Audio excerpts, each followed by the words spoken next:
Well, g'day, it's Jono here with the Forge Leader and the last round of Monday Myth Check for 2025. It doesn't really matter when you're watching this. This is really about this whole mentality of a blank slate and the myth that surrounds that. So many people think I've got a blank slate, I'm going to start afresh, and that's going to be it. And I want to just really challenge that today, because I am concerned that if you just think about life as a blank slate and you think about just starting afresh, then you're not taking the things that you've learned.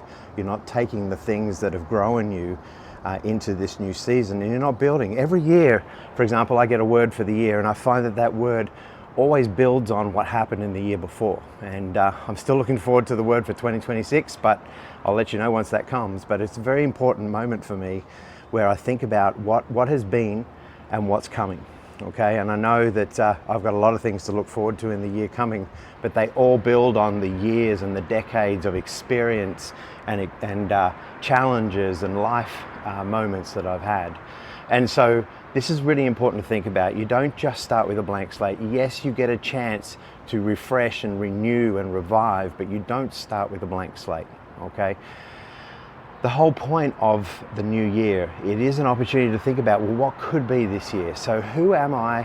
What's my purpose? What's my direction? And then starting to think about what's my strategy. At the end of the day, none of this will come to fruition if you don't get accountable, if you don't connect with somebody like a coach or a mentor or even just a mate who can walk you through things that you agree to do. So I want to just really look at this idea of it's a myth that we start with a blank slate. Okay, and it's particularly important to the new year. So what are some things that you could do then? Let's have a think about this for a minute.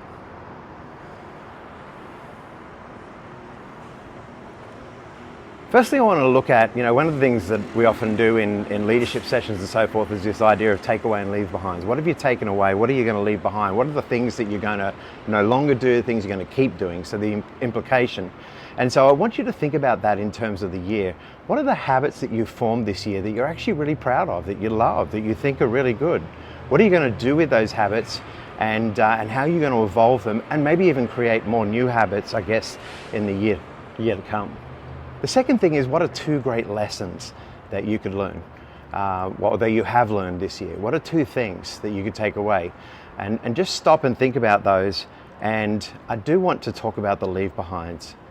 I want you to think about for a minute, what is one fear that you would leave behind, okay?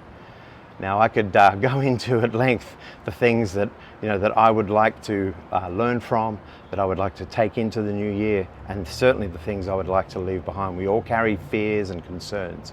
So I want you to think about those three things. It's kind of like a 3, 2, 1. Although I don't want to get too catchy on that, but the idea is that you are really pondering what has happened this year, not just saying, okay, this is what's going to happen next year, okay? It's not a blank slate. Build on what you've already done. Be okay with the things that have worked and the things that haven't, the lessons they've taught you, and where to go next. I'm Jono. Happy New Year.